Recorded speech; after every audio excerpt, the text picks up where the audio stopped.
سلامونه نیکلی دوستانو راځي د یو بل خبر په اړه تاسو خبر کوم شاید تاسو خبر شوي به ماسته او که چیرته خبر ناسئ نو دغه دی زه تاسو ته وایم واورئ. کرسټینیوم تاسو پیژنده د کورنۍ امنیت وزیر وه او د ډونالډ ټرمپ رئیس جمهور د امریکا د ایالات متحده رئیس جمهور لخوا نه دا ټاکل شوی وه او دا اوس بیرته د یو رسمي اعلامیې لخوا نه د ډونالډ ټرمپ لخوا نه دا مثال د وظیفې نه لرې کړی شو چې د هغې په ځای یو بل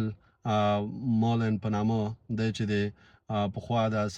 سناتور هم تیر شو، اوس د اوکلاهوما اسټیټ استازی هم دی، اوس د هغې دپاره هغه نوماند شوی دی، یعنې هغه به د مجلس سنا مجلس نه به هغه رای اخلي او هغې نه وروسته به د مارچ د 1 باندې خپل دنده به شروع کوي. نو دا کېدای شي یو ډېر ښه بدلون یې، ځکه کرسټینیوم په وخت کې چې یو ډېر د مهاجرتي کیسونه چې ډېر پیچېدلی و او ډېر سختګیرانه ورباندې کار کېده او هر څه یو ناڅاپه بند شول، هر څه پروسس نه پاتې شو. نو دعا کوئ که چېرته د مولن راځي نو د دغې د راتګ سره او د مهاجرتي کیسونو په اړه توجه کیږي، خصوصا د افغانانو کیسونو په اړه توجه کیږي او هر څه بیرته عادي حالت ته وګرځي، نو دا به ډېر ښه کاري، ځکه پخوا ډېر دغه مجلس سنا ته څو ځلې د کرسټینیوم وغوښتل شو، هلته ډېری د غلطیانې هم کړي وو، ډېری هغې به یو سوالونه به ترېنه کوو، دی به ځواب ورته نه ورکوو، مختلف مسایل و مختلف مشکلات و چې دی درلوده. دا څوم ځل دی چې مثال زه یا د هغې دغه یې ګورم چې هلته سنا ته غوښتل کېږي او هغې ورنه پوښتنې کوي چې دغه تا دا کار ولې وکړه، دا کار ولې وکړه، دا کار ولې وکړه، نو هغې هغه رسمي ځواب چاته نه یې راکوو، نه یې چاته ورکوو. نو هغې د خاطره دا د ډېر فشارونو له وجې دا د وظیفې نه برکناره شوه. اوس مولن چې د اوکلاهوما د سټیټ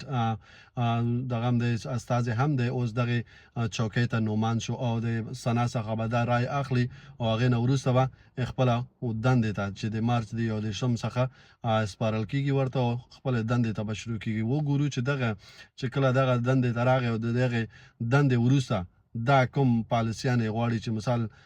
وضع کړي، کوم سره هم دا غواړي چې مخ ته لاړ شي او څه وکړي څه ونه کړي، نو دعا وکړئ چې دغې راتګ سره هر څه ښه شي، ځکه چې ډېری افغانان دي کیسونه یې پاتې دي، ډېری افغانانو دغه پاتې دی څه ورته وایي بند پاتې دي په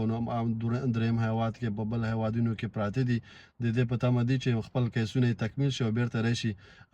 امریکا ته، حتی هغه عیسوي کیسونه هم لري. نور لا پرېږده چې سپیشل امیګریشن کیسونه د زیاتره خلکو دی چې هغه هم تر اوسه پاتې دی، هغه هم تر اوسه پروسس کې دی. نو موږ هم دعا کوو، تاسو هم دعاګانې کوئ، روژې میاشت د دعا قبلیږي، نو دا د هغې راتګ سره د امیګریشن په برخه کې لږ څه تغییرات راشي، د امیګریشن په برخه کې لږ څه نرمښت راشي چې تر څو زموږ او ستاسو افغانان وکولی شي چې هغه که چېرته په امریکا کې اوسېږي او که بیرون اوسېږي، هغه مهاجرتي کیسونه یې را روان دي او دغه کیسونه خدای دې قبول کړي. او زیاتره ځکه چې دلته هم زما انډیوالان دوستان دي چې تر اوسه بیچارهګان کیسونه یې پاتې دي، تر اوسه یې نیمګړي پاتې دي کیسونه، د چا ګرین کارډ راغلی دی، چا انټرویو ورکړی دی، د چا ورک پرمټ ایکسپایر شوی دی، د چا یو د مختلف مشکلاتونه دي، مشکلاتونه زیات دي. نو دغې راتګ سره خدای دې وکړي چې هر څه بدل شي. بیا هم مننه، خیر اوسئ، سلامت اوسئ، په خدای مو سپارم. السلام علیکم.